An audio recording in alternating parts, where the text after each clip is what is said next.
Hello students, welcome to you have. मैं हूं शुभम गुप्ता और आज lifelines of national economy chapter का लास्ट पार्ट हम देखेंगे। ठीक है। अरे मेरा बर्थडे नहीं है आज, ठीक है। रोज रोज बर्थडे ऐसा पता नहीं क्यों बोलते हैं लोग। एनीवेज, आपका एक लेक्चर आप अटेंड करके आ रहे हैं साइंस का, मैं समझ सकता हूं। ठीक है, कोई दिक्कत की बात नहीं है। जिन्होंने अभी तक कुछ नहीं पढ़ा है, देखो उनका पर्सपेक्टिव तो यही होगा कि उनको एग्जाम में अच्छे मार्क्स लेकर के आने हैं। कुछ कमेंट्स मैं देखे, मैं यहाँ पहले से हूँ, कमेंट्स में देख रहा था पहले की भी। तो एग्जाम बूस्टर कोर्स में तो आप हो ही, तो एग्जाम पर्सपेक्टिव से आपकी तैयारी हो जाएगी बढ़िया। नहीं तो थोड़ी पढ़ाई करना शुरू कर दो अभी, ठीक है। एनीवेज, कमाल की बात, ठीक है। Good evening everyone. तो कल हमने रेलवेज पे स्टॉप किया था, ठीक है। रेलवेज के बारे में आपको पता होना चाहिए। इस चैप्टर में रोडवेज और रेलवेज से सबसे ज्यादा क्वेश्चन आते हैं। रोडवेज और रेलवेज में ज्यादा यूज कौन किसको किया जाता है, या which one has the edge over another, किसके पास ज्यादा एज है दूसरे के ऊपर, कौन ज्यादा बेटर है एक तरीके से रोडवेज और रेलवेज में, तो वो है रोडवेज। क्योंकि रोडवेज जो है वो हर जगह तक जाता है, सड़कें हर एक कोने तक। रेलवे स्टेशन पर भी जाना है अगर ट्रेन पकड़ने के लिए, तो सड़क के रास्ते से ही जाना है, हवा में उड़ के तो नहीं जाओगे ना। तो रोडवेज जो है ना। बहुत बहुत खुश रहो, खुश रहो, बहुत बहुत शुक्रिया, है ना। तो रोडवेज जो है वो हमेशा से ऐसे रहे हैं कि roadways have an edge over railways, ठीक है। और रेलवेज पॉपुलर है, अफोर्डेबल है, बट फिर भी सबसे ज्यादा यूज कौन सा किया जाता है, वो है रोडवेज, ठीक है। एनीवेज, अब रेलवेज को थोड़ा और डिटेल में पढ़ते हैं। Railways are the principal mode of transportation for carrying huge loads and bulky goods for long and short distances in India. Railways have become more important in India's economy, however rail transport suffers anyways. ठीक है, देखो समझो, ये question आपसे पूछा जाता है, why do roadways have an edge over railways, या why are roadways better than माफ करना, why do roadways have an edge over railways, या why are roadways better than railways, की यही पूछा जाता है कि जो सड़कें हैं, सड़कें रेलवे से बेटर क्यों हैं, या रोड्स का रेलवे के ऊपर एक एज क्यों है। What do you mean by edge? Edge का मतलब क्या है? बेटर होना। So why do railways have an edge over, sorry, why do roadways have an edge over railways, इसका मतलब है कि जो सड़क है, रोडवेज है, उनके पास एक एज क्यों है, वो बेटर क्यों है रेलवेज से। तो why do roadways have an edge over railways, या why roadways are better than railways, तो इसमें आप क्या लिखोगे? इसमें आप यही लिखोगे कि roadways are the most common, है ना, द कनेक्टिंग जॉइंट्स, की अगर सड़कें नहीं है तो आप कहीं पर भी कनेक्शन नहीं बना सकते। मैंने जैसा आपको बताया कि अगर ट्रेन पकड़ने के लिए आपको रेलवे स्टेशन भी जाना है तो उसके लिए भी सड़क से जाना होगा। तो ये बात आप समझ करके चलना, ठीक है, कि roadways have an edge, roadways हमेशा बेटर रहे हैं रेलवे से। क्यों?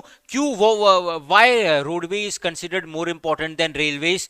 Because roadways are the connecting joints, without roadways one can not even reach to the railway station. ये भी लिख सकते हो आप। भाई ट्रेन पकड़ने के लिए रेलवे की बात तो रेलवे स्टेशन से आएगी, ट्रेन तो रेलवे स्टेशन से पकड़ोगे ना, प्लेटफॉर्म नंबर पे। प्लेटफॉर्म तक जाने के लिए तो गाड़ी से जाओगे, टांगे से जाओगे, टैक्सी से जाओगे, है ना, पर सड़क के रास्ते से ही जाना पड़ेगा। तो उसी का जो है जिक्र यहां पे किया जा रहा है, ठीक है ना। ऑफ कोर्स, जैसा एंजेलिना ने कहा कि roadways have direct connection to the destination, एक तरीके से आप समझ सकते हो डोर टू डोर सर्विस। या फिर आपको जरूरी नहीं है कि टेक्स्ट बुक में डोर टू डोर लिखा है तो मैं भी डोर टू डोर लिखूंगा, याद आए तो ठीक है, नहीं तो direct to destination, home service available, ऐसा भी कह सकते हो, है ना, कि ऑन द स्टेप डोर, की हमेशा डोर टू डोर सर्विस या direct to destination service roadways में आपको मिलती है, ठीक है। What are the disadvantages of roadways?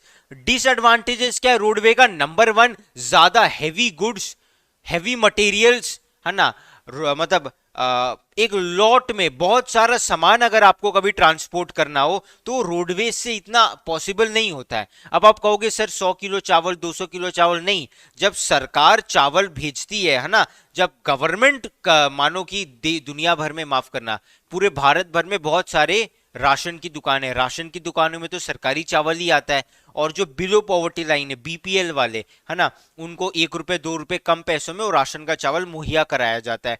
तो आप ये सोचो कि पूरे भारत में कितने सारे शहर है, पूरे भारत में कितने सारे गांव है ना, तो कैसे बेसिकली हर किसी को या हर एक गांव, हर एक शहर, हर एक गली, हर एक नुक्कड़ पे जो राशन की दुकान है उसमें राशन पहुंचाएगा? तो बहुत सारा राशन चाहिए, है ना। तो क्या किया जाता है, क्विंटल, भाई 100-200 किलो नहीं, 1 quintal, 2.5 quintal, 100 quintal, 200 quintal, train से हर जगह ट्रेन घूम घूम के, एक ट्रेन नहीं कई ट्रेनें चलती हैं, घूम घूम करके चावल जो है लोगों को पहुंचाया जाता है, अनाज जो है लोगों को मुहैया कराया जाता है। तो आप समझो What are the disadvantages? पहले समझो कि why do roadways have an edge over railways? Why are roadways better than railways? Roadways are better than railways because number one, they are the connecting joints. दूसरा क्या लिखोगे कि they provide the door to door service या they provide direct destination service. That even, है ना, कि even to reach the railway station I have to use the roadways, है ना। उसके बाद roadway is the most popular tool, कि roadway से ज्यादा पॉपुलर टूल और कोई भी नहीं है, ठीक है। Roadways are the most popular, बहुत वाइड स्प्रेड है ना। तो रोडवेज के बहुत सारे एडवांटेजेस है, ठीक है। साथ ही साथ आप ये भी कह सकते हो कि रोडवेज चलो होम टू होम सर्विस तो देते हैं, ठीक है ना। रोडवेज जो है होम टू होम सर्विस या डायरेक्ट टू होम या डायरेक्ट टू डेस्टिनेशन सर्विस जो है वो दे रहे हैं, पर उसके साथ साथ रोडवेज की एक और सबसे बड़ी बात है कि वो कन्वीनियंस देते हैं, है ना। सो यू मस्ट अंडरस्टैंड कि जब आप ट्रेन पकड़ने जाते हो तो वहां पे क्या होता है, स्टूडेंट की ट्रेन का फिक्स टाइम होता है। मानो यहां से आपको उत्तर प्रदेश, बिहार, दिल्ली, गुड़गांव, नोएडा कहीं पर भी जाना है ट्रेन पकड़ करके, या मानो आपके होम टाउन जाना है, तो ट्रेन का एक फिक्स टाइम है कि नहीं ये 3-4 ट्रेनें हैं जो आपके गांव में जाएगी, ये सुबह 10:45 की, ये रात को 10:45 की, ये 11 बजे की, ये 12 बजे की। तो आपके पास चूज करने का ऑप्शन नहीं है, ट्रेन का टाइम फिक्स है, ट्रेन के टाइम के हिसाब से आपको अपने आप को ढालना है, अपना रूटीन सेट करना है और ट्रेन के आने से पहले रेलवे स्टेशन पर पहुंचना है कि जब ट्रेन आए तो मैं उसमें बैठ जाऊं। लेकिन रोडवेज में नहीं होता। मानो आपकी खुद की गाड़ी है और आपको ड्राइव करके जाना है अपने होम टाउन या दूर किसी शहर जाना है, तो आप तो अपने हिसाब से निकलोगे, यार 10 बज रहे हो, 11 बज रहे हो, कोई बात नहीं, मैं 10:30 बजे निकलूंगा। आराम से निकले आप, फ्रेश होकर के, ठीक है, गाड़ी में बैठे, इंजन ऑन किया, एक्सेलरेटर दबाया और फिर गाड़ी लेके चल दिए। हाँ थोड़ा मोड़ा ट्रैफिक होगा लेकिन कन्वीनियंस है ना। जब मन किया कहीं रोड के साइड में गाड़ी रोक दी और उसके बाद मतलब नाश्ता कर लिया, चाय पानी कर ली, लोगों से मिलने लगे। तो स्टूडेंट्स ये बात समझ के चलो, रोडवेज और रेलवेज से काफी क्वेश्चन मैंने देखे हैं। Why are roadways better than railways, है ना, या why do roadways have an edge over railways. तो याद रखना कि जो रोडवेज है उनके बेनिफिट्स क्या है, what are the advantages of roadways. तो रोडवेज यही है कि they provide the connecting joints, door to door या डायरेक्ट टू डेस्टिनेशन सर्विस है। साथ ही साथ roadways have the ease of convenience, तो कन्वीनियंस है रोडवेज में, है ना। Without roadways you can not even reach the railway station, है ना, कि you can use the roadways whenever you want, वही तो कन्वीनियंस है ना। Railways when ever you want use नहीं होता, वेन द ट्रेन वॉन्ट्स आपको यूज करना है। इसके अलावा जो है स्टूडेंट्स ये भी आपसे पूछा जा सकता है कि what are the disadvantages of roadways. Roadways के एडवांटेज क्या है, कन्वीनियंस देता है, डायरेक्ट टू होम सर्विस देता है, डोर टू डोर सर्विस देता है, साथ ही साथ कनेक्टिंग जॉइंट्स है ना, और बहुत सारे एडवांटेजेस है रोडवेज के, मोस्ट पॉपुलर है, ये सब है। रोडवेज के एडवांटेज बहुत सारे हैं, पर रोडवेज के डिसएडवांटेज क्या है। नंबर 1, अगर बल्क में गुड आपको कैरी करना है, tons and tons of goods, quintal and quintal of goods, अगर बहुत सारे गुड्स कैरी करने हैं तो वहां पर जो है बेसिकली आपका ये काम नहीं आएगा, आपके रोडवेज काम नहीं आएंगे, वहां पे रेलवेज ही काम में आते हैं। इसीलिए आज भी, ठीक है, इसलिए आज भी जो है, आज भी मालगाड़ियां बंद नहीं हुई है। जो मालगाड़ी आपने देखी होगी रेड कलर की चलती है, कभी ना कभी तो आई एम श्योर हर किसी ने देखी होगी, तो बंद नहीं हुई है, अभी भी चल रही है, ठीक है। तो आई होप आप ये सब समझ गए होंगे, ठीक है, कि रोडवेज में बल्क सामान आप नहीं भेज सकते, है ना। साथ ही साथ रोडवेज में ये भी आप कह सकते हो एक तरीके से, जो मैंने आपको लास्ट लेक्चर में ही बताया था कि देखो एक पॉइंट ना कॉमन है, रोडवेज में क्या अच्छा है, कन्वीनियंस, जब चाहो निकल जाओ। रेलवेज में भी कन्वीनियंस अच्छा है, पर उसमें टाइमिंग का कन्वीनियंस नहीं है, उसमें आराम का कन्वीनियंस है। आराम से सो करके जा सकते हो, बैठ करके जा सकते हो, मजे लेकर के जा सकते हो। तो आप इस पॉइंट को ऐसे भी लिख सकते हो, तो कन्वीनियंस वाला पॉइंट दो धारी तलवार की तरह है। अगर वो रोडवेज में भी जाएगा, रेलवेज में भी जाएगा। रोडवेज में क्या कन्वीनियंस है, रोडवेज में ये कन्वीनियंस है कि आपको कोई टाइम कंस्ट्रेंट नहीं है, आप जब चाहो गाड़ी से जा सकते हो, है ना। लेकिन रेलवेज में क्या कन्वीनियंस है, रेलवेज में मोड ऑफ ट्रांसपोर्टेशन, आराम से बैठ करके सो करके आप जा सकते हो, ठीक है। कंफर्टेबिलिटी एक तरीके से आप कह सकते हो, है ना। लेकिन आपको ये भी पता होना चाहिए कि डिसएडवांटेजेस ऑफ रेलवेज, रेलवे में क्या प्रॉब्लम है कि जैसा आपको यहां पर भी दिख रहा होगा, अगर मैं पेन ले लूं एक सेकेंड।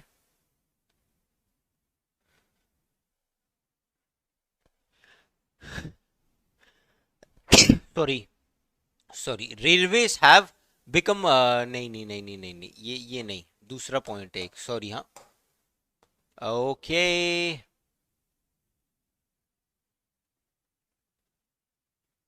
एकदम शॉर्ट डिस्टेंसेस के लिए ना आप रेलवेज यूज नहीं करते हो, so railways are not used for very short distances. अब मेरे को ईमानदारी से बताओ, अगर किसी को बहुत पास में जाना हो, है ना, अब जैसे आपको आपके दोस्त से ही मिलने जाना हो, तो कोई ट्रेन तो नहीं पकड़ेगा ना। या मानो दोस्त से नहीं मिलने जाना है, मानो कहीं और भी जाना है, पर अगर वेरी शॉर्ट डिस्टेंसेस में रेलवेज कोई यूज नहीं करता, लोग रोड से ही जाते हैं। अरे कौन रेलवे स्टेशन जाएगा, फिर वहां से ट्रेन पकड़ के यहाँ, फिर वहां से ऑटो पकड़ के दोस्त के घर। अरे डायरेक्टली मैं अपनी गाड़ी लेकर के ऑटो करके दोस्त के घर चले जाता हूँ, सस्ता भी पड़ेगा, है ना। ये मतलब मानो आप रहते हो, मैं एग्जांपल नहीं दे पाऊंगा क्योंकि जिन एरियाज में मैं रहता हूँ वहां आप नहीं रहते, जहां आप रहते हैं मैं नहीं रहता। तो बस यही है कि मानो आपके और आपके दोस्त के बीच एक स्टेशन का डिफरेंस है, तो ट्रेन से जाने की जगह कई बार ऐसा भी होता है आप डायरेक्ट ऑटो से जाओ, क्योंकि ट्रेन तो आपको स्टेशन पर छोड़ेगी, दूसरे स्टेशन पे। उस स्टेशन से आपके दोस्त का घर कितना दूर है उस वो भी डिपेंड करता है। So usually for very short distances, ठीक है, रेलवेज आर नॉट यूज्ड, ठीक है। उसका जिक्र यहाँ पे किया गया है। उसके बाद यहाँ पे रेलवेज की प्रॉब्लम्स आपको दी गई है कुछ हद तक, अगर आप कभी ध्यान से देखेंगे तो।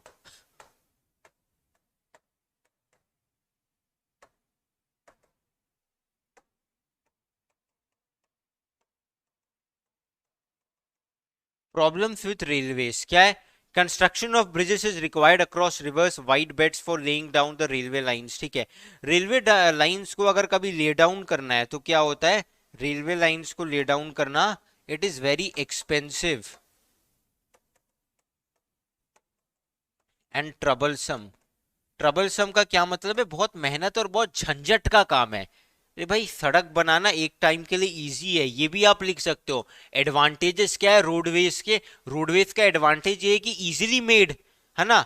या why roadways have an edge over railways, तो जो आपने लिखा direct home, door to door service या डायरेक्ट टू डेस्टिनेशन, आपने लिखा दिया था कनेक्टिंग जॉइंट्स, आपने लिखा कि कन्वीनियंस है रोडवेज में, time constraint is not there. उसी के साथ आप ये भी लिख सकते हो कि construction of road is much easier and much cheaper than the construction of railway. अगर रेलवे लाइन डालनी है तो उसका कंस्ट्रक्शन महंगा पड़ेगा, उसमें ज्यादा जुगाड़ लगाना पड़ेगा, ज्यादा पैसा, टाइम, मतलब झंझट का काम है।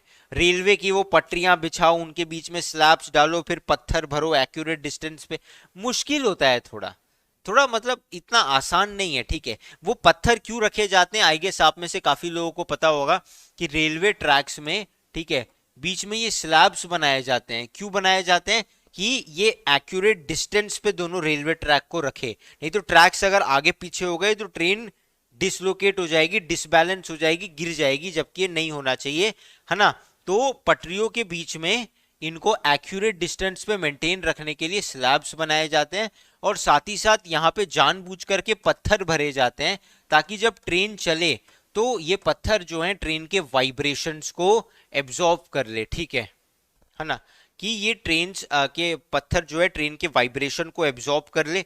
इसका क्या पर्सपेक्टिव है, बेसिकली यही है कि अगर पत्थर नहीं डालोगे तो भी ट्रेन चलेगी, कोई प्रॉब्लम नहीं है, पर पटरी की लाइफ कम हो जाएगी। कि वो पटरी जो मानो कि 5 साल 7 साल या 20 साल चलनी चाहिए, वो 10 साल में 5 साल में उखड़ने लगेगी। क्यों, ट्रेन चलती है तो बहुत सारी वाइब्रेशन आती है, वाइब्रेशन से है ना, वो पटरी जो है खराब हो जाएगी, टूट भी सकती है, उसका भी डर होता है। तो इसलिए पत्थर डाले जाते हैं कि बेसिकली अगर आप कभी बहुत ध्यान से ऑब्जर्व करोगे ना, भाई इसका ये मत ऑब्जर्व तुम मत ही करो, तुम बहुत ध्यान से करोगे कुछ प्रॉब्लम ना हो जाए। पर यही होता है कि अगर आप ट्रेन जाएगी ना, तो जो पत्थर होते हैं ना वो भी थोड़े थोड़े हिलते हैं, तो उससे क्या होता है कि वो वाइब्रेशन एब्जॉर्ब कर रहा है पत्थर, तो जो रेलवे ट्रैक है उसको वाइब्रेशन की मार नहीं झेलनी पड़ रही है। ठीक है, एनीवेज ये एक बेसिक चीज थी, आई होप आप में से बहुत लोगों को ये पहले से पता होगी। Coming back to the topic, ठीक है। यस, तो रेलवे ट्रैक डालना एक्सपेंसिव होता है, साथ ही साथ ट्रबलसम, बहुत झंझट का काम है। In the hilly terrains of the peninsular region, in the hilly terrains of the peninsular region, railway tracks are laid through low hill gaps or tunnels. भूल जाओ। The Himalayan mountainous regions are also unfavorable for the construction of railway lines due to the highest elevation points in the, basically यही कहा जा रहा है कि disadvantages of railways क्या है। रेलवे के disadvantage यही है, एक्सपेंसिव है, लगाने में दिक्कत आती है, महंगा है। दूसरा आप ये एक्सपेंसिव है, साथ ही साथ ट्रबलसम है। दूसरा आप ये लिख सकते हो कि रेलवे मतलब इनको बनाने के लिए आपको ब्रिजेस कंस्ट्रक्ट करने पड़ते हैं। कई बार अगर नदी के बीच में है ना, मानो बीच में एक नदी है, तो उसके ऊपर रेलवे ब्रिज कंस्ट्रक्ट करना पड़ेगा कि ट्रेन वहां से जाए, तो ब्रिजेस। या फिर कई बार बीच में पहाड़ आता है तो पूरा पहाड़ खोद करके उसमें एक टनल बनानी पड़ती है। So basically what are the disadvantages of railways, तो आप यही लिखोगे कि to set the railways, या railways are very expensive and at the same time troublesome, है ना। laying down the railway tracks is not an easy task। साथ ही साथ आप ये भी लिख सकते हो कि for railways to work we also have to construct bridges and tunnels, है ना। उसके साथ आप ये भी लिख सकते हो कि जैसा यहां पर भी लिखा है, ठीक है, कि railways do not have the reach everywhere. एक एडवांटेज रोडवेज में जो है कि डोर टू डोर सर्विस है ना, हर जगह सड़कें जा सकती है, गांव देहात में भी। पर रेलवेज में ऐसा नहीं है, कोई पहाड़ी इलाका है तो उस पर चढ़ने के लिए गोल गोल मानो सड़क तो है पर ट्रेन नहीं है। पहाड़ों पे सड़कें होती हैं, कच्ची सड़कें हो भले ही, पर सड़क होती तो है हर जगह, चाहे वो कच्ची सड़क हो या पक्की सड़क हो। तो स्टूडेंट्स कहने का मतलब ये है कि कुछ रीजन्स ऐसे होते हैं, जैसे माउंटेनियस रीजन्स, हिली रीजन्स, जहां पे रेलवे लाइंस नहीं बिछाई गई हैं। So in terms of reach roadways is better than railways. ठीक है, इसके बाद अब हम पाइपलाइंस का इस्तेमाल कर पाइपलाइंस को डिस्कस करेंगे। ठीक है, यहां पे आप एक क्वेश्चन लिख सकते हैं, what is the importance of pipelines.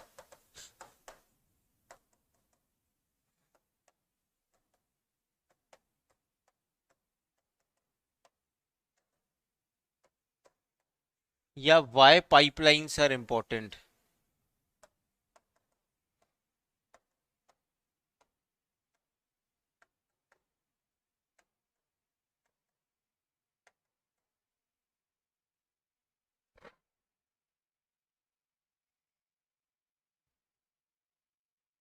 है ना,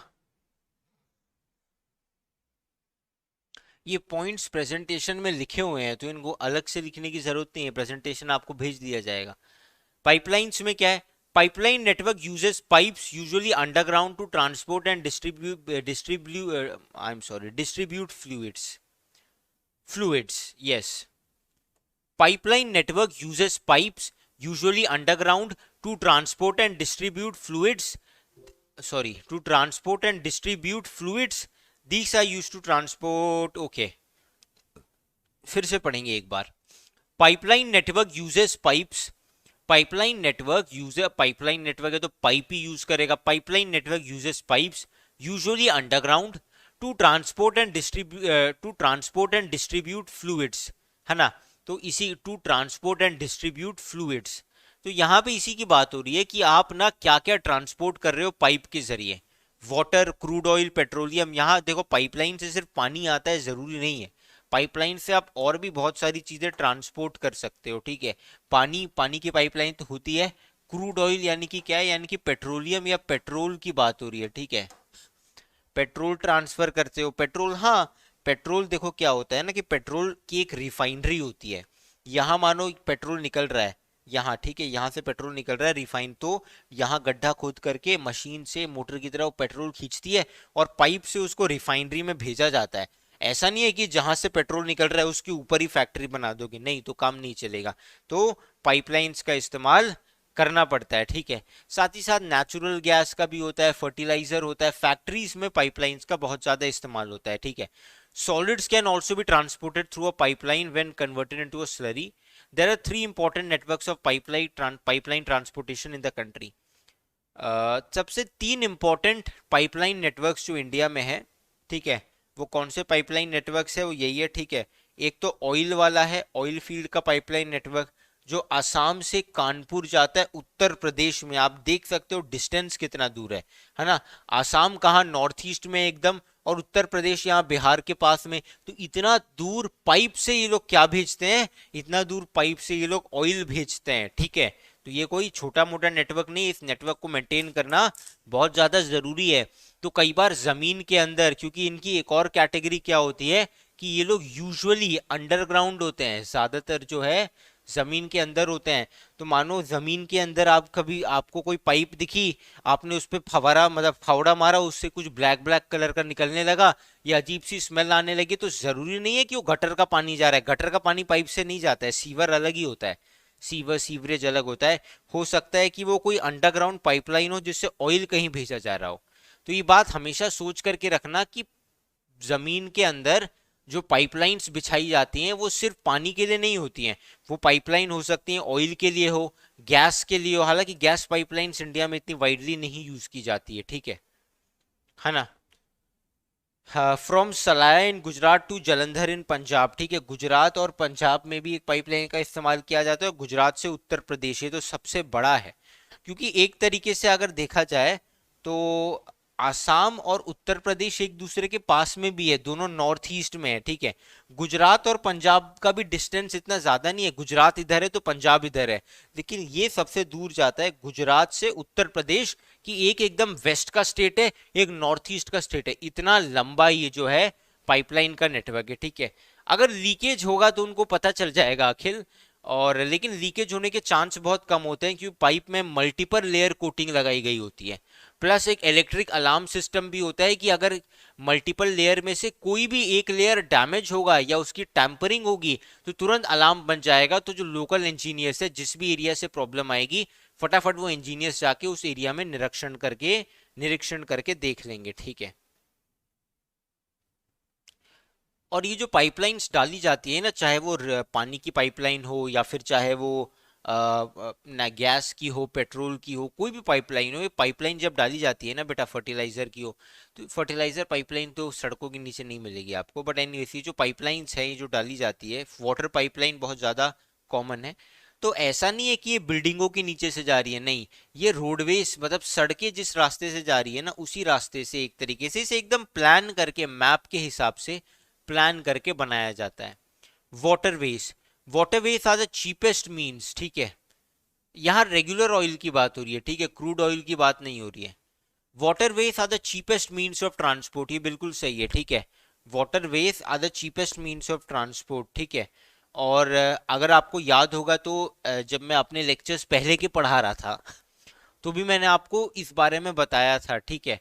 हालांकि मैंने आपसे ये भी कहा था उस टाइम कि बेटा वाटरवेज इंटरनेशनली चीप है, और उसी के पर्सपेक्टिव से ये बात कही भी जा रही है, ठीक है, कि अगर आप पानी के रास्ते से जाओगे तो सस्ता पड़ेगा आपको, है ना। They are most suitable for carrying heavy and bulky goods, ठीक है। It is a fuel efficient and environment friendly mode of transport, ये भी बहुत बड़ा एडवांटेज है।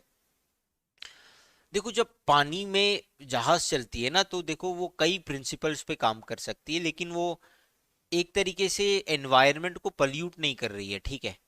और जरूरी नहीं है कि आप कोई भारी भरकम फ्यूल यूज करो। हाँ, डीजल इंजन पे चलने वाली शिप्स होती हैं। ऐसा नहीं है कि जहाज जो है वो सिर्फ मतलब बिना पेट्रोल डीजल के चलते हैं।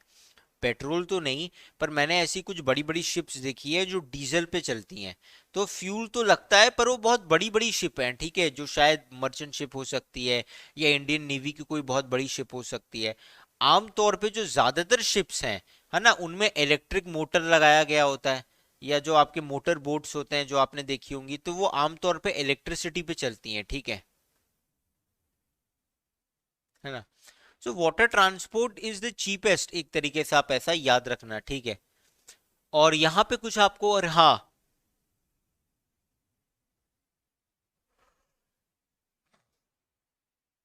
हेलो हेलो, हाँ, तो यहाँ पे ऐसा भी आपको याद रखना है कि waterways are the cheapest means of transport, सबसे सस्ता है। दूसरा, फ्यूल एफिशिएंट और एनवायरमेंट फ्रेंडली है। अब उसके बाद ये एग्जांपल्स आपको याद करने की जरूरत नहीं है, पर एक बार देख लेना, ठीक है। वाटरवेज है ना, नेशनल वाटरवेज इंडिया में the Ganga river between Allahabad and Haldia 1620 kilometre का है। The Brahmaputra river between Sadiya and Dhubri 891 kilometre का है। The west coast canal in Kerala Kottapuram Kollam Udyogamandal and Champakara canals 205 kilometre. Specified stretches of Godavari and Krishna rivers along with Kakinda, Puducherry stretch of canal is 1078 kilometre. यानी कि सबसे बड़ा canal जो है वो गंगा मैया का है, इलाहाबाद और हल्दिया के बीच में। कैनल क्या है? रास्ता, है ना। समझ रहे हो ना, कैनल मतलब समझते हो ना।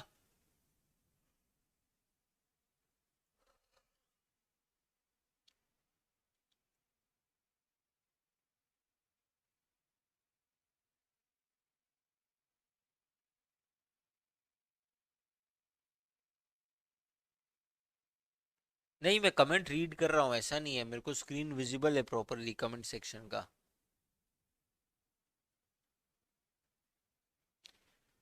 Sir, history question bank not getting, मैं भेज तो चुका हूँ आपको। एग्जाम बूस्टर में और क्वेश्चन बैंक मिलेगा, पर मैं भेज चुका हूँ। सर, सेक्सुअल रिप्रोडक्शन के नोट्स नहीं मिले हैं। ठीक है, मैं एक बार टीम से बात करता हूँ, ठीक है। डायरेक्ट सर से तो मैं बात नहीं कर सकता अभी। सर, मैप में बता दो, मैप अलग से उसको बताना पड़ेगा। सर, मैंने बोला था वाटर ट्रांसपोर्ट चीप है, बचपन में पढ़ा था। हाँ सही है केशव, सही बोला था आपने। और इंटरनेशनल लगेज भेजिंग में सर कैमरा थोड़ा लेफ्ट कर दो प्लीज़, थोड़ा लेफ्ट कर दे क्या? हाँ हाँ हाँ, चलो मैं देखता हूँ एक बार, ठीक है। पता नहीं ये क्या हो गया है कैमरा को भी।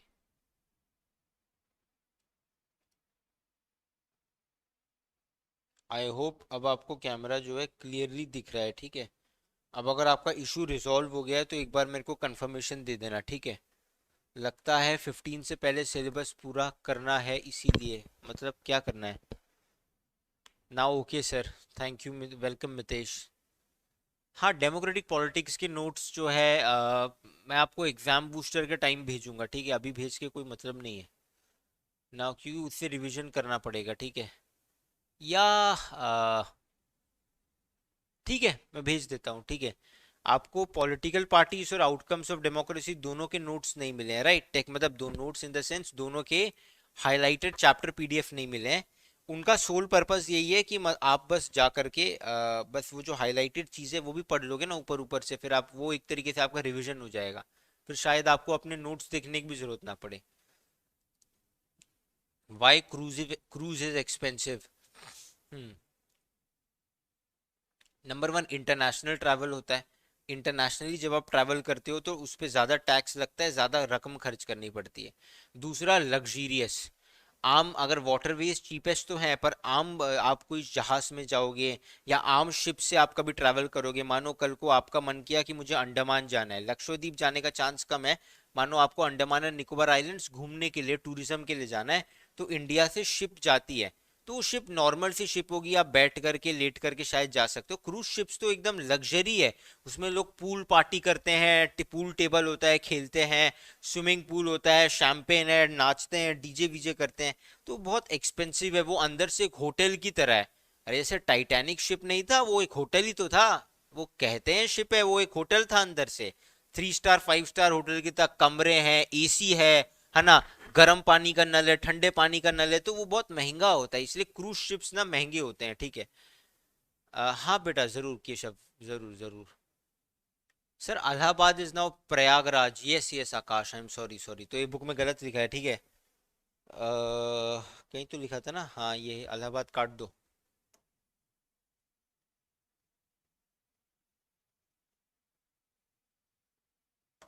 so we will go with Prayagraj. Okay. So what is NW number one? Sir बेटा एन ऋतु बेटा NW मतलब नेशनल वाटरवेज. जो एक सेकंड, हाँ जो NW लिखा गया है ना उसका मतलब है नेशनल वाटरवेज.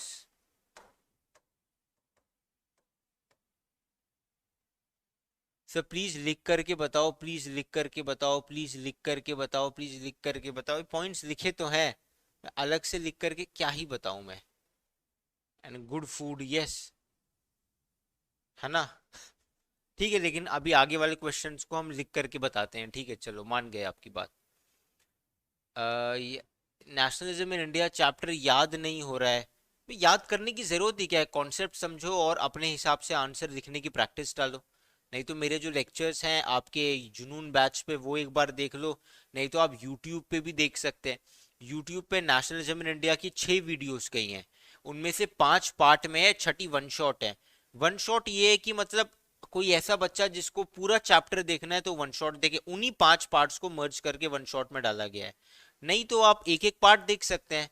फर्स्ट पार्ट, हाँ ये टॉपिक मैं कर चुका हूँ, बंद कर दो. सेकंड पार्ट, हाँ ये टॉपिक मैं कर चुका हूँ, बंद कर दो. थर्ड पार्ट, हाँ ये नहीं किया, ऐसे कर लो. तो या तो पार्ट्स में देखना चाहो तो पार्ट्स में भी देख सकते हो, वन शॉट देखना चाहो तो वन शॉट भी देख सकते हो. ठीक है. Sir your presentation is matched with NCERT book. हाँ क्योंकि बुक देखकर ही पीपीटी बनाते हैं. सर टीचर बेइज्जती करते हैं प्री बोर्ड्स में, बेइज्जत करते हैं प्री बोर्ड्स में.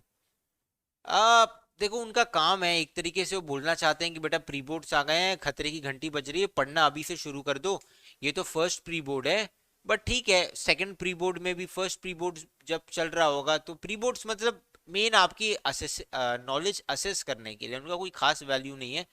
बट पढ़ लो, ठीक है पढ़ लो आप. ऑलराइट. यस हो गया है. खराब मार्क्स आते हैं तो हाँ वो करेंगी. 10 घंटे अगर आपको ज्यादा लग रहा है तो आप पार्ट्स वाला भी देख सकते हो. ठीक है. अरे वो 10 घंटे पता है वो एक्चुअली हमने जानबूझ करके उतना बड़ा नहीं बनाया है, उसको रिलेट करके, और उसमें मॉरल वैल्यूज भी काफी ज्यादा है जो चैप्टर से रिलेटेड है. ठीक है. तो इसीलिए उसको आप पार्ट्स में देख लो अगर आपको नहीं देखना है तो. ठीक है. आप क्या करो, कोई मानो पार्ट वन स्टार्ट करो और देखो खत्म कहाँ हो रहा है. अगर वहां तक आपको आता है तो पार्ट वन देखो ही मत, direct part two nationalism in India का स्टार्ट करो. देखो स्टार्ट कौन से टॉपिक से हो रहा है, लास्ट में कौन सा टॉपिक बताया है, इन दोनों टॉपिक्स के बीच में कोई टॉपिक में आपको डाउट है तो वीडियो देखो, नहीं तो पूरा स्किप कर दो. इस तरीके से देखो. ठीक है. Sir today was SST exam and because of you my exam was good. बहुत बहुत शुक्रिया. सर आप नहीं दिख रहे हो, हाँ मैं यही साइड में खड़ा हूँ. How to learn ports. Ports. Sir जल्दी एंड करो. पोर्ट्स पोर्ट्स पोर्ट्स विशाखापट्टनम, ऐसे कुछ पोर्ट्स हैं इंपॉर्टेंट इसमें. सर मैं कभी बुक पीडीएफ डाउनलोड नहीं करता, जब आप पढ़ाते हैं तभी मैं हाईलाइट कर लेता हूँ. ठीक है अच्छा है अच्छा है. अह, ये सब बकवास है. मेजर सी पोर्ट्स, हाँ यहाँ अच्छा है, यहाँ पे हम आए ना वो सी पोर्ट वाले बंदे के काम की बात. India's trade with foreign countries is carried from the ports. There are two major and 200 notified non-major ports. ठीक है. यानी कि 2 मेजर पोर्ट्स हैं, और इन्हीं 2 मेजर पोर्ट्स को आपसे मैप वर्क में भी पूछा जाता है. ठीक है. और भी पूछे जा सकते हैं पर संभावना कम है ना. एक तो देखो कंडला का पोर्ट है जो कच्छ में है, कच्छ यानी कि गुजरात में है. ठीक है. कच्छ गुजरात में, आई गेस ये तो आप सबको पता ही होगा. तो अब मुंबई महाराष्ट्र, महाराष्ट्र की कैपिटल ही है मुंबई एक तरीके से, इसमें कोई डाउट नहीं है. और एक गोवा का पोर्ट है मरमागांव. ठीक है. पर सबसे बड़ा port, first port to be developed after independence, एक minute, in Kandla in Kutch was the first port to be developed after independence. It is also known as the Deen Dayal port. देखो आपको ये बात बहुत इंटरेस्टिंग स्टोरी है, आपको ये पता होना चाहिए. दीन दयाल हम किसको बोलते हैं पता है आपको? किसी को पता है? कमेंट सेक्शन में बताओ दीन दयाल किसको कहा जाता है. ओके ओके, अच्छी बात है कि आपको पता है. दीन दयाल यानी कि श्री कृष्ण को कहा जाता है. ठीक है.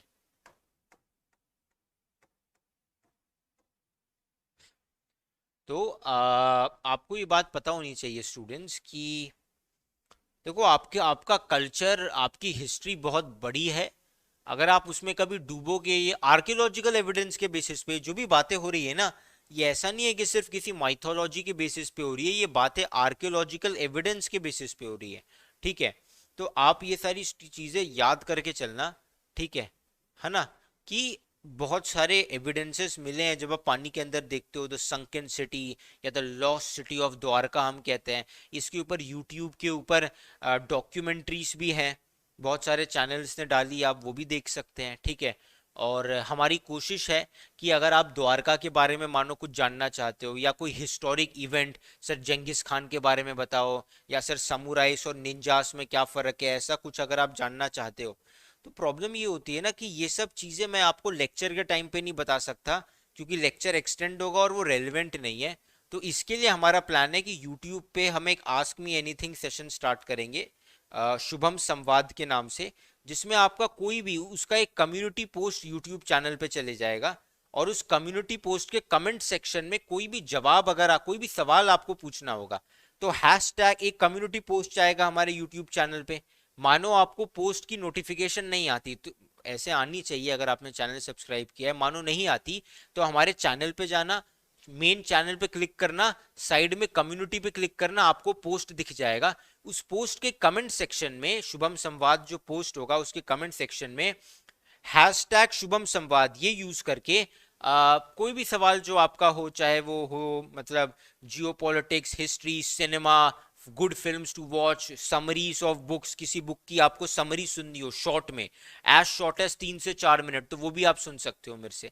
तो वो जो है आप वहाँ कमेंट करके हमें बता सकते हैं, तो वो हम यूट्यूब के ऊपर साइड बाय साइड आपका लेते रहेंगे, ताकि क्योंकि बहुत बच्चों की ये क्वेरी आती है कि सर मैं पता है पढ़ने बैठता हूँ, पर जैसे मैं यूट्यूब पे आपकी वीडियो देख रहा हूँ ना, तो मान लो कि सर वीडियो थोड़ी लंबी है, तो साइड बाय साइड यूट्यूब पे मैं वो बीवी की वाइन्स या फिर कोई दूसरा चैनल भी लगा देता हूँ कि अभी मैंने आधा घंटा पढ़ लिया ना, अरे 1.5 घंटे की सर की एक वीडियो देख ली, ठीक है, अब क्या करता हूँ, अब थोड़ा माइंड को रिफ्रेश करने के लिए कोई और वीडियो देखता हूँ।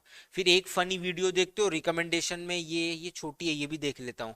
नहीं, 15 मिनट का ब्रेक है ना, अभी 10 ही मिनट हुए, 5 मिनट के लिए ये भी देख लेता हूँ। तो ऐसे आपका टाइम वहां बहुत चले जाता है।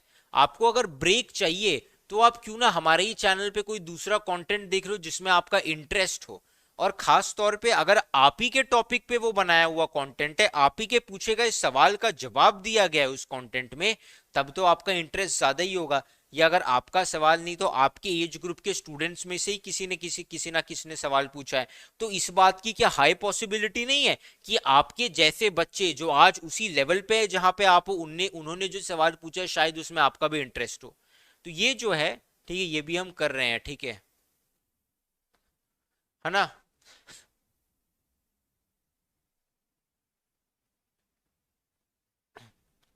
है ना।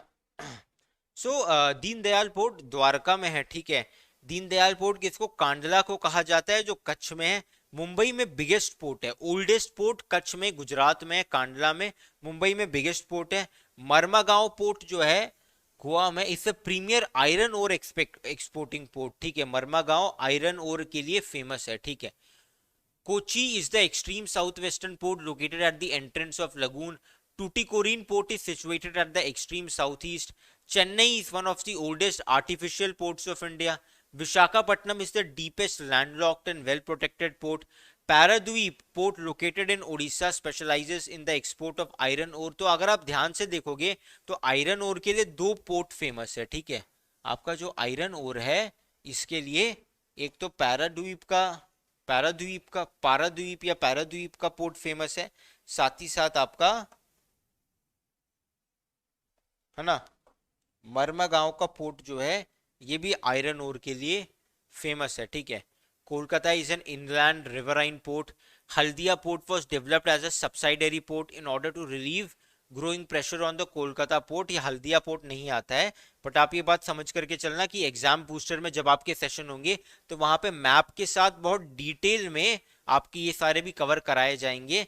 मैं पहले भी आपको बता चुका हूँ, मैप वर्क हार्डली 2 से 3 नंबर का आएगा, ज्यादा से ज्यादा 5 नंबर का वर्स्ट केस सिनेरियो में, नहीं तो 3 नंबर का ही मैप वर्क आता है यूजुअली। तो इन 3 नंबर के चक्कर में इतना मत घुस जाना कि जो आपकी मेन चीजें हैं वो आप भूल जाओ।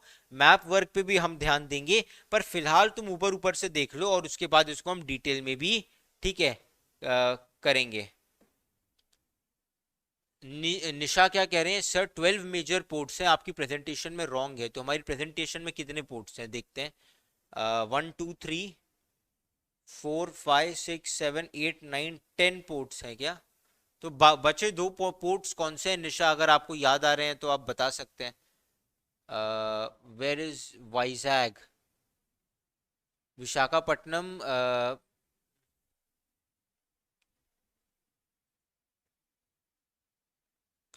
हाँ इतना याद करने की जरूरत नहीं है नीलांश, है ना।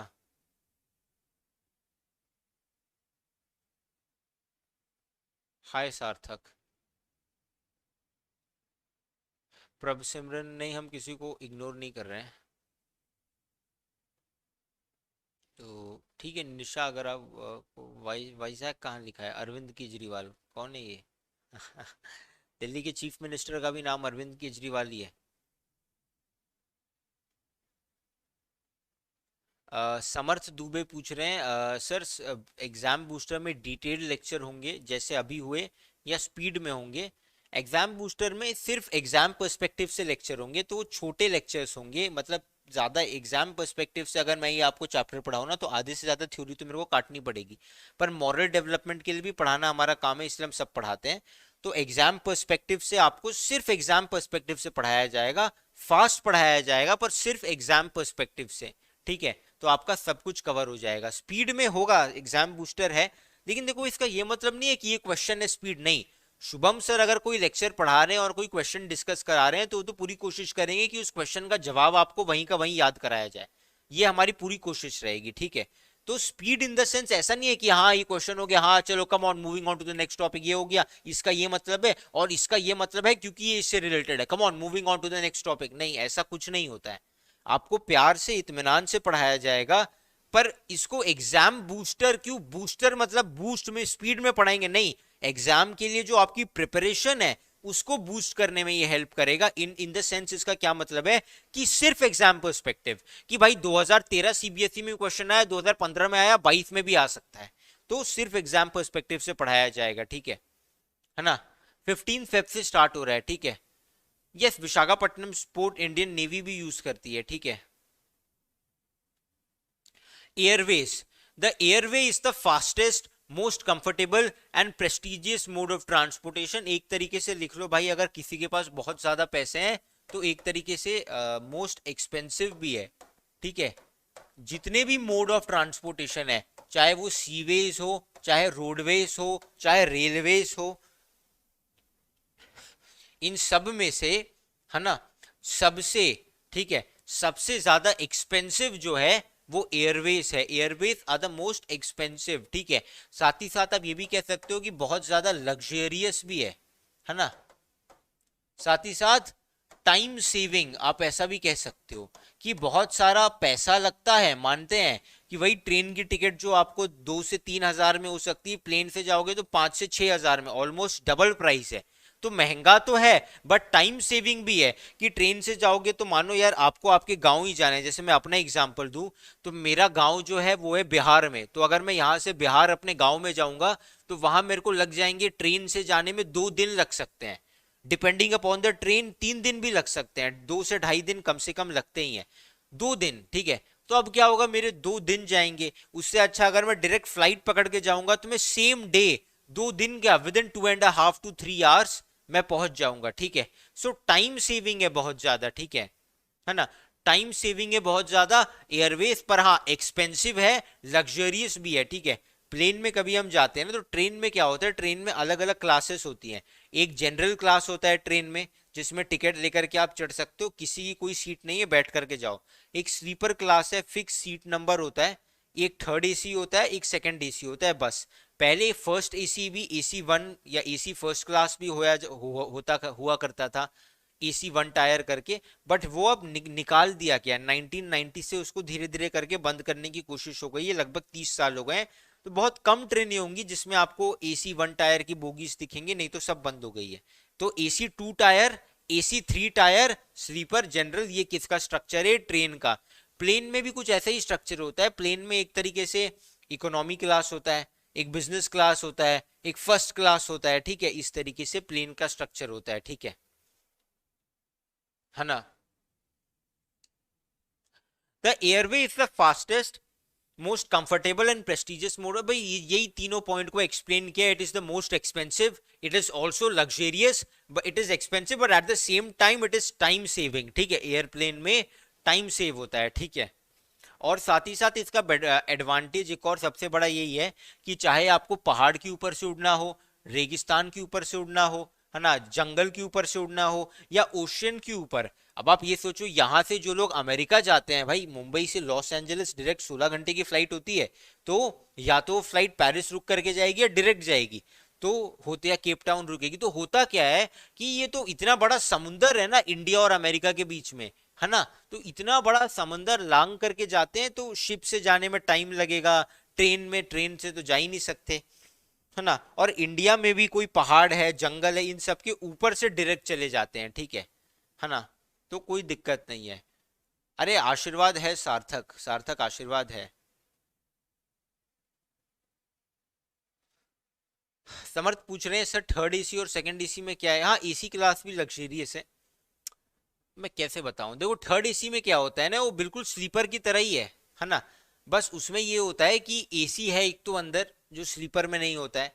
स्लीपर क्लास में वेटिंग लिस्ट वाले भी चढ़ सकते हैं। Waiting list in the sense मतलब जिनका टिकट कंफर्म नहीं है, तो उनको भी अलाउड होता है कि अगर आपके पास वेटिंग लिस्ट का टिकट है तो you can travel in the sleeper class. पर एसी में ऐसा नहीं है। एसी में जितने लोगों की सीट है, जितने रिजर्वेशन है, उतने ही लोग ट्रैवल कर सकते हैं। थर्ड एसी और स्लीपर ऑलमोस्ट एक जैसा ही है, बस हाँ थर्ड एसी में एसी होता है। और पहले कोविड में तो नहीं मिल रहा, पर पहले आपको तकिया रजाई ये सब कुछ मिलता था। और ये वो बोगियां होती है जिनमें कांच लगा होता है, आपने देखा होगा सबने। सेकंड एसी में क्या होता है, स्लीपर से थोड़ा अलग होता है। सेकंड एसी में एक साइड पे दो बर्थ ही होते हैं। थर्ड एसी और स्लीपर में यहाँ 3 बर्थ होंगे, यहाँ 3 बर्थ होंगे। अगर आप में से कोई ट्रेन में गया होगा आपको पता होगा, सेकंड एसी में यहाँ 2 ही बर्थ होंगे, यहाँ पे भी 2 ही बर्थ होते हैं इंस्टेड ऑफ 3, ठीक है। और इसमें भी यही होता है, एसी लगे होते हैं, ठीक है। थोड़ा ज्यादा कंफर्टेबल, मेरे ख्याल से सेम ही होता है ना। अरे आप सबको आशीर्वाद है, केशव, सार्थक, सबको, समर्थ, मोहित, ऋतु, है ना, आयुषी, पवन हाथ helicopters limited provides helicopter services to oil and natural gas corporation and offshore operation में। बकवास है ये, समझ जाना। Most expensive, luxurious, time saving. Communication, the major means of communication in India are television, radio, press, films etcetera. अगर आपको कभी फिल्में देखनी है, मानो अभी तो आपके एग्जाम्स चल रहे हैं, हालांकि 26 अप्रैल से है, पर प्री बोर्ड्स चल रहे हैं। कभी अगर आपके पास टाइम हो भी कोई फिल्म देखने का, तो आप देख सकते हो डेड पोएट सोसाइटी, ठीक है। अगर इंग्लिश में ही देखने के लिए मिलती है तो इंग्लिश में ही देख लो, नहीं तो डब्ड वर्जन मेरे ख्याल से इतना अच्छा नहीं होगा। इंग्लिश में आप कोई फिल्म डाउनलोड कर सकते हो, और उसके बाद गूगल पे dead poet society subtitle type करना, तो उसकी सबटाइटल की फाइल आ जाएगी। वो भी आप कैसे ऐड करना है यूट्यूब पे देख सकते हो। बहुत मुश्किल नहीं होता है, सबटाइटल की फाइल डाउनलोड कर लोगे और मूवी प्ले करके आप जिस मीडिया प्लेयर में, जिस सॉफ्टवेयर में मूवी प्ले कर रहे हो, वीएलसी मीडिया प्लेयर में कर रहे हो या विंडोज मीडिया प्लेयर में या 1 2 3 किसी में भी कर रहे हो, तो उसी में एक ऑप्शन आता है, बस वो फाइल ऐड कर दो तो सबटाइटल है। तो फिर कोई डायलॉग आपको समझ में नहीं आ रहा, बहुत फास्ट बोला, तो आप पढ़ सकते हो।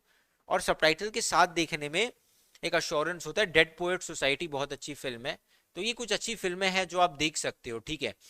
द इंडियन पोस्टल नेटवर्क, शुरू में ऐसा लगता है डेड पोएट सोसाइटी देखने के बाद कि कौन सी 80 90 की दशक की फिल्म है, मजा नहीं आ रहा है, प्रिंट इतना अच्छा नहीं है, पर स्टोरी बहुत अच्छी है, ठीक है ना। The Indian postal network is the largest in the world. It handles parcels as well as personal written question. Which is the largest postal network in the world? तो Indian postal network is the largest in the world, ये बात हमेशा याद रखना है, मैं पहले ही बताया। First class mail is airlifted between stations covering both land and air. कभी ट्रेन में, माफ करना, कभी अगर पोस्ट ऑफिस में जाओगे ना, तो वो आपसे पूछते हैं भाई स्पीड पोस्ट करना है, रजिस्ट्री करना है या रजिस्ट्रेशन करना है, या फिर डायरेक्ट भेजना है। तो ऐसे तो आप अगर मानो आपने किसी को कोई चिट्ठी लिखी तो आप उसमें 5 रुपए का स्टैंप लगा करके पोस्ट ऑफिस में दे दोगे, है ना। तो या पहले पोस्ट बॉक्स होते थे हर जगह, अभी वो बंद हो गए हैं, लेकिन क्योंकि ज्यादातर लोग अभी कोई चिट्ठियां इतना लिखता नहीं है ना। लोग फोन करते हैं एक दूसरे को, मैसेज कर देते हैं, नहीं तो व्हाट्सएप आ गया है, चिट्ठी कोई लिखता नहीं है। और ये भी प्रॉब्लम होती है ना स्टूडेंट्स की, अभी ज्यादातर जो लोग पोस्ट ऑफिस का इस्तेमाल करते भी हैं ना, तो उनको अगर कोई पार्सल पहुंचाना है या फिर कोई कुरियर पहुंचाना है तो ही करते हैं। वरना पहले आपको पता होगा कि पोस्ट ऑफिस हुआ करते थे जब हम छोटे थे ना, तो पोस्ट बॉक्स हुआ करते थे, जगह जगह गली चौराहे नुक्कड़ों पे पोस्ट ऑफिस होते थे। तो हमारे टीचर्स हमको बताया करते थे कि रेड कलर का पोस्ट ऑफिस है ना। तो मतलब उसका एक मतलब है, और ग्रीन कलर का पोस्ट ऑफिस है। अगर आप में से किसी को पता है, पता नहीं, आप तो उस एज में रहे नहीं हो, पर भूल जाओ। तो पहले पोस्ट ऑफिस नहीं, क्या करो, पोस्ट बॉक्स हुआ करते थे, जगह जगह पोस्ट बॉक्स हुआ करते थे, ठीक है। तो जिसको भी खत डालना है वो उसमें डाल देगा, और अपना पोस्टमैन आएगा साइकिल से या बाइक से, और वो खोल करके लेटर्स निकाल करके लेके चले जाएगा। फिर अभी वो एज चला गया है, लेकिन ठीक है ना। और इसके अलावा जो आपको याद रखना है वो यही है कि इंडिया का पोस्टल नेटवर्क सबसे बड़ा है ना। और साथ ही साथ पोस्ट ऑफिस में स्पीड पोस्ट करोगे तो एक तरीके से वो किस में आता है, वो फर्स्ट क्लास मेल में आता है। तो सबसे जल्दी, नाम से ही पता चलता है, स्पीड पोस्ट। रजिस्ट्री क्या होता है कि जिसके नाम पर चिट्ठी भेजी है, कि मानो आपने कल को शुभम गुप्ता सर के नाम पे एड्यूहैप कंपनी के एड्रेस पे एक चिट्ठी भेजी रजिस्ट्री करके, तो जब तक शुभम गुप्ता सर जाकर के साइन नहीं करेंगे तब तक चिट्ठी नहीं मिलेगी, और सिर्फ शुभम गुप्ता सर को मिलेगी। स्पीड पोस्ट में तो परिवार में, कंपनी में किसी को भी दे सकते हैं, पर रजिस्ट्री इज पर्सन स्पेसिफिक, सिर्फ आदमी को मिलेगी। फिर क्या है, वही है, यही सारी चीजें हैं। इंडिया का पोस्टल नेटवर्क जो है सबसे बड़ा है, ये आपको पता होना चाहिए। India is one of the largest telecom networks in Asia. The subscriber trunk dialling STD, STD पता है ना आपको, एक एसटीडी होता है, एक आईएसडी होता है, आईएसडी इंटरनेशनल लेवल पे, ठीक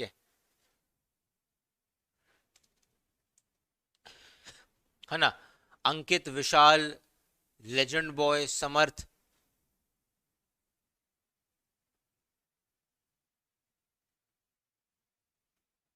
है ना, सबको आशीर्वाद है। सो एसटीडी, है ना। मास कम्युनिकेशन प्रोवाइड्स एंटरटेन, देखो देखो हम सब भी आशीर्वाद ऐसे सबको तो देते नहीं है, बट हाँ अगर कोई मांग रहा है तो अच्छी बात है, देनी चाहिए, क्योंकि हर चीज का अपना मतलब होता है। तुम बहुत छोटे हो अभी ये सब समझने के लिए, है ना। Mass communication provides entertainment and creates awareness among people. बकवास बात है, देखो टीवी से क्या होता है या आकाशवाणी से क्या होता है, क्या होता है इन सब चीजों से, ये क्या, कहाँ आ गए हम। इन सब चीजों से यही होता है ना। एंटरटेनमेंट मिलेगा, अवेयरनेस मिलेगा, है ना। और साथ ही साथ लोगों को इंफॉर्मेशन भी मिलती है ना। अब देश के प्रधानमंत्री मोदी जी हैं, ये कैसे पता चला आपको, न्यूज में देखा होगा, आप तो मिले नहीं, दिल्ली तो गए नहीं, जो दिल्ली में रहता है बात अलग है ना। दिल्ली एनसीआर में तो आप गए नहीं। एनसीआरटी, एनसीआर, दिल्ली एनसीआर क्या होता है सर, बहुत बच्चों को पता नहीं होता सर, दिल्ली और दिल्ली एनसीआर में फर्क क्या है। NCR is national capital region एक तरीके से, तो वो दिल्ली एनसीआर दिल्ली का भी वो हिस्सा है जहाँ पे सारी बड़े बड़े गवर्नमेंट ऑफिसर्स रहते हैं, तो उसको दिल्ली एनसीआर कहा जाता है। और एक सिर्फ दिल्ली है जो आम शहर है जहाँ पे कोई भी रह सकता है, ठीक है। आप सबको आशीर्वाद है, गौरांग, प्रथमेश, अखिल, विशाल, है ना। इंटरनेशनल ट्रेड, ओके एक second, yes. The exchange of goods among people, states and countries is referred to as trade. Trade between two countries is called international trade. Export and import, अब यहाँ export से क्या होता है, देखो जब हम किसी देश में सामान भेजते हैं ना, तो बेसिकली हम क्या कर रहे हैं, एक सेकेंड कलर स्विच करते हैं।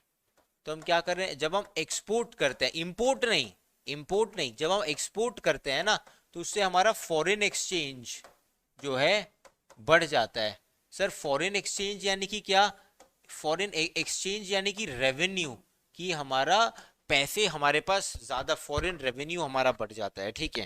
ये बात हमेशा याद रखना, इकोनॉमिक्स में आपको पता बताया गया होगा, एक्सपोर्ट और फॉरेन एक्सचेंज एक दूसरे से जुड़े होते हैं। सो इंटरनेशनल ट्रेड क्या है, सबसे पहले तो ट्रेड क्या होता है वो आपको बताया गया, एक्सचेंज ऑफ गुड्स को ट्रेड कहा जाता है, ठीक है। और साथ ही साथ एक्सपोर्ट एंड इंपोर्ट होता है। एक्सपोर्ट से क्या होता है, एक्सपोर्ट अगर हमारी कंट्री करती है, अगर हम लेते हैं, इंपोर्ट करते हैं, तो उससे कोई खास बेनिफिट नहीं है, वो तो पैसे लेकर के ले रहे हैं। पर अगर एक्सपोर्ट करते हैं तो फॉरेन एक्सचेंज या फॉरेन रेवेन्यू मिलती है हमारी कंट्री को, जो हमारी कंट्री के लिए अच्छी होती है, ठीक है ना। When the value of export exceeds the value of imports, it is called a favorable balance of trade.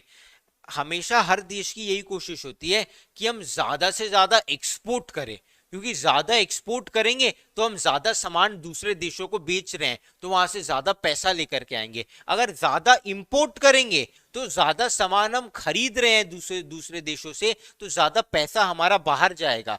हम चाहते हैं कि हमारे देश में पैसा आए, कि हम सामान बेचे और वो लोग खरीदे, तो मैं बेच रहा हूं तो मुझे ही मिलेगा, तो हम सामान बेचे और हमारे देश में पैसा आए, ना कि हमारे देश से पैसा जाए, है ना। तो इसीलिए सब लोग चाहते हैं कि एक्सपोर्ट ज्यादा हो और इंपोर्ट जो है कम हो, ठीक है। अगर कभी कभी ऐसा होता है कोई देश इंपोर्ट ज्यादा कर रहा है, यानी कि इंपोर्ट ज्यादा कर रहा है, एक्सपोर्ट कम कर रहा है, तो वो अनफेवरेबल ट्रेड साइकिल है, ट्रेड बैलेंस उसका बिगड़ गया है। लेकिन अगर दोनों बराबर है, एक्सपोर्ट भी अच्छा कर रहा है, इंपोर्ट भी अच्छा कर रहा है, तो ठीक है।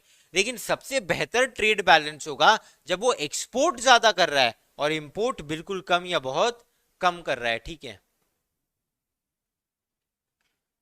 Okay, tourism as a trade, ठीक है, ये क्वेश्चन भी मैं पहले भी देख चुका हूं।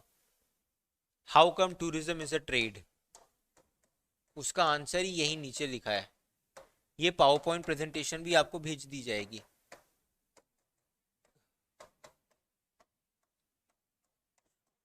How come tourism is a trade? More than 15 million people are directly engaged in the tourism industry. Tourism in India promotes national integration, provides support to local handicrafts and cultural pursuits, helps in the development of international understanding about Indian culture and heritage. Foreign tourists visit India for heritage tourism, eco-tourism, adventure tourism, cultural tourism, medical tourism and business tourism। ये बकवास बातें हैं, जो main बात है वो आपको पता होनी चाहिए, ठीक है ना। मेन बात आपको यही पता होना चाहिए कि मोर देन 15 मिलियन, ठीक है।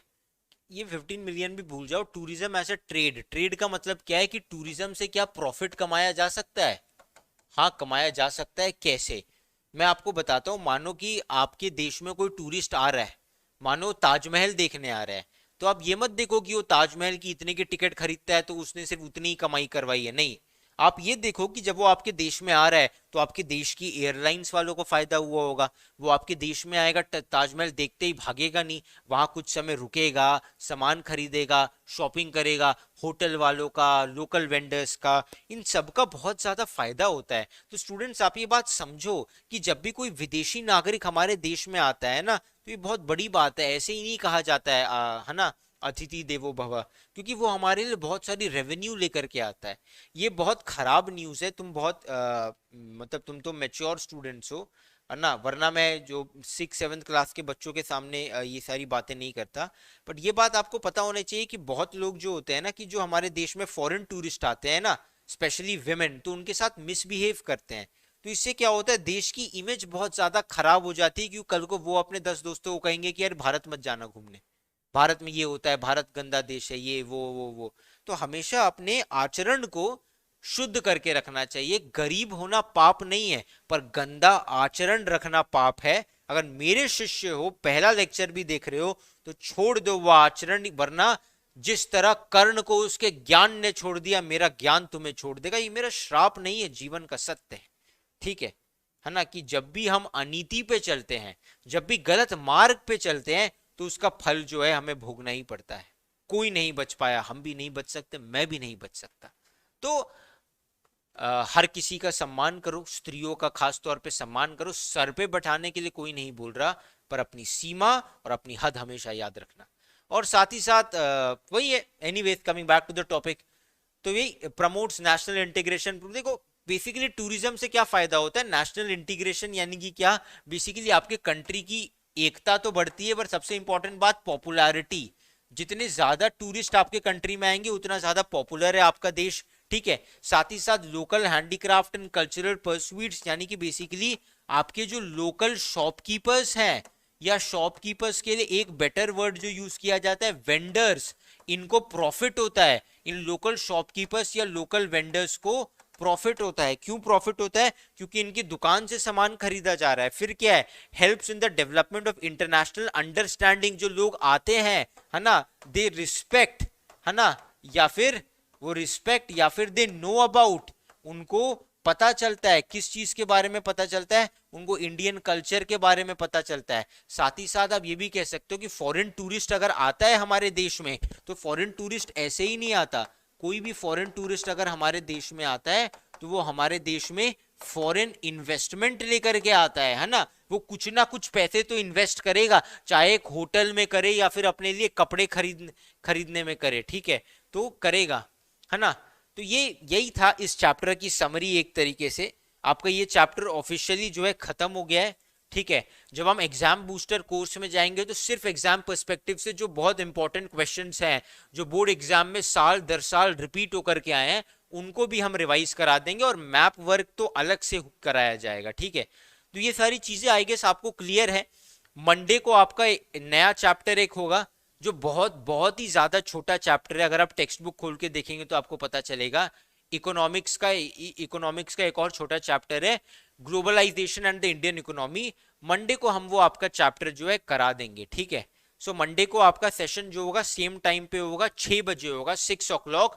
जुनूनियंस मंडे इकोनॉमिक्स की बुक लेकर के आइए, globalisation and the Indian economy. आज मैं आपको भिजवा दूंगा, मैं अपने एंड से आज आउटकम्स ऑफ डेमोक्रेसी या फिर आउटकम्स ऑफ डेमोक्रेसी और पॉलिटिकल पार्टीज, आई गेस इन दोनों के चैप्टर पीडीएफ आपको नहीं मिले हैं, ठीक है।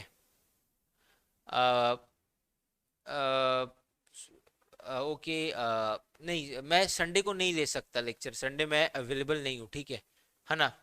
तो पर मंडे को क्या ही प्रॉब्लम है? आपका एग्जाम बूस्टर तो ट्यूसडे से शुरू होगा ना, तो मंडे को क्या प्रॉब्लम है? मंडे आते हैं, ठीक है। 20 मिनट क्वेश्चंस पूछने के रखे। अच्छा, मैं समझा। अभिनव का ये सजेशन है, अच्छा सजेशन है कि सर एग्जाम बूस्टर में जो आप सेशन लोगे ना, तो हर सेशन में 20 मिनट कम से कम आप इसलिए रखो कि हम आपसे सवाल पूछ सके कि अब तक जो आपने पढ़ाया इन 140-120 मिनट में, मेरे को ये डाउट है या मेरा एडिशनल ये डाउट है इस चैप्टर से रिलेटेड, ठीक है ना। कल क्लास नहीं है, कल संडे को मेरा क्लास नहीं है। अगर कोई और क्लास होगा तो आपको बताया जाएगा, ठीक है ना। और कोई बात नहीं है, ठीक है ना। ये प्रेजेंटेशन है, मैं कितनी बार बताऊं, जब ये प्रेजेंटेशन आपको भेजा जा रहा है, जब मैं चैप्टर पीडीएफ से पढ़ाता हूं ना, तो लिख करके बताना जरूरी होता है। पर एनीवेज अभी ये प्रेजेंटेशन मैं आपको भेज दूंगा, ठीक है। तो जुनूनियंस मंडे मिलते हैं। मंडे इकोनॉमिक्स की टेक्स्ट बुक लेकर के आइएगा, globalisation and the Indian economy. मैं हूं शुभम गुप्ता, जुनूनियंस। आपके समय के लिए शुक्रिया।